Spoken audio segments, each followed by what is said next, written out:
Rendez-vous habituel des fidèles de la mosquée du Tampon qui se retrouvent pour la prière de la mi-journée.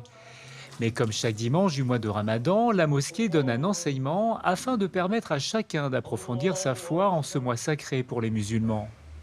Dans le jeûne, qu'est-ce qu'on fait? On abandonne ses propres plaisirs pour l'être aimé. On est prêt à abandonner pendant la journée ce qu'on aime, la nourriture, les choses dans lesquelles nous prenons du plaisir. On le fait pour l'amour d'Allah. Comment vivre son quotidien, c'est la thématique abordée aujourd'hui par l'imam Ousmane. Ces conférences très suivies par les musulmans de la Réunion sont organisées sur toute l'île pendant la période du Ramadan. Ce sont des rassemblements qui permettent d'interpeller les consciences afin de mieux connaître ses droits et ses obligations envers la communauté humaine et de se rappeler également la présence divine, de se nourrir de la parole divine à travers le jeûne, à travers la spiritualité. Le jeûne est un des 5 piliers de l'islam. Celui du mois de Ramadan est une prescription divine obligatoire. Pendant 30 jours, les musulmans doivent être dans le dénuement afin de se concentrer sur leur spiritualité. La particularité de ce mois de Ramadan, c'est que c'est le mois de révélation du Coran. Et dans ce mois, Dieu ouvre les portes du paradis, ferme les portes de l'enfer pour les croyants. Pendant le Ramadan, le musulman a cette obligation de s'interdire de boire, de manger et d'avoir des relations sexuelles depuis l'aube jusqu'au coucher du soleil, afin de se rapprocher plus de son Seigneur et pour son bien-être personnel et pour sa spiritualité. On a constaté que le jeûne donne un bien-être physique, même si au début, le corps a du mal à s'adapter, mais avec le temps, on a une sensation de bien-être, de quiétude et même un éveil d'esprit et de mémoire. Et ce n'est pas tout.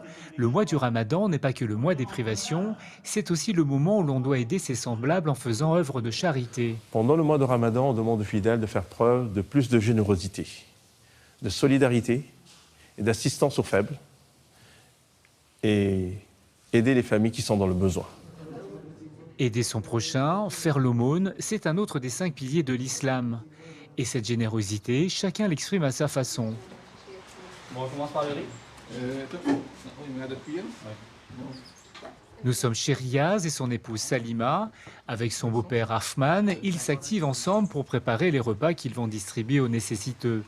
Il y a une tradition prophétique qui dit que le meilleur d'entre vous est celui qui est le plus utile aux autres. Et du coup, c'est joindre l'utile à l'agréable. Donc, autant ça nous fait plaisir de faire ça, et autant on espère la récompense de notre Seigneur en agissant ainsi. Être utile aux autres, une des valeurs musulmanes dans laquelle a été éduqué Riaz.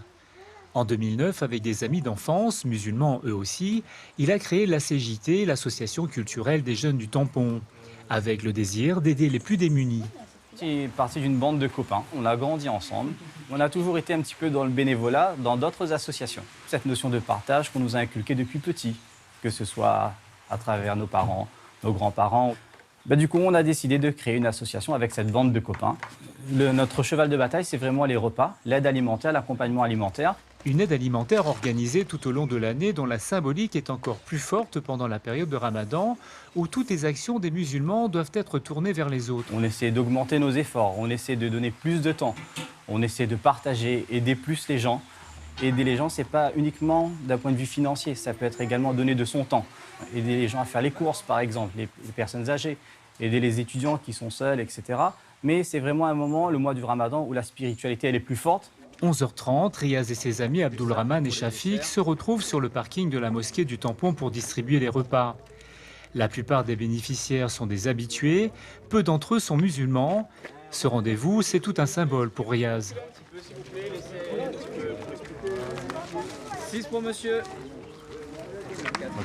Ben là, on voit vraiment le résultat du travail accompli et c'est vraiment un bonheur immense de voir justement le sourire sur ces visages, les gens qui sont contents de recevoir une petite portion de manger. Et surtout, nous, en plus, en cette période de Ramadan, ça nous permet également d'avoir une pensée pour les gens qui meurent de faim. Ben justement, le jeûne nous permet d'avoir une pensée pour eux et de ressentir un peu la faim qu'ils peuvent éprouver. Pendant la période de Ramadan, l'association double la fréquence de distribution des repas et la demande ne cesse d'augmenter ces dernières années. Les demandeurs sont passés de 60 à plus de 100 personnes. À la tombée de la nuit, Riaz est invité chez son beau-père Arfman pour rompre le jeûne commencé depuis le lever du jour. Un moment de convivialité avec la famille pour partager le repas dans la piété. À l'approche du coucher du soleil, chacun va, on va pas dire s'isoler, mais chacun va se mettre à faire des invocations puisque c'est un des moments propices à l'acceptation des invocations. Donc vous allez voir tous les jeûneurs lever les mains vers le ciel et demander ce dont ils ont besoin. Et ça, c'est vraiment un moment spécifique au mois du Ramadan. Bismillah. D'un point de vue spirituel, c'est une purification de l'âme. L'être humain, il le fait vraiment par sincérité, pour faire plaisir à son Créateur. Donc c'est vraiment un lien particulier entre le Créateur et la créature. En cette période de ferveur religieuse, Riaz ouvre les portes de son domicile à ses amis et à qui le veut pour prier encore avant de dormir. Quelques minutes avant le lever du soleil, ils se lèveront pour prendre un dernier repas avant le début d'une nouvelle journée de jeûne.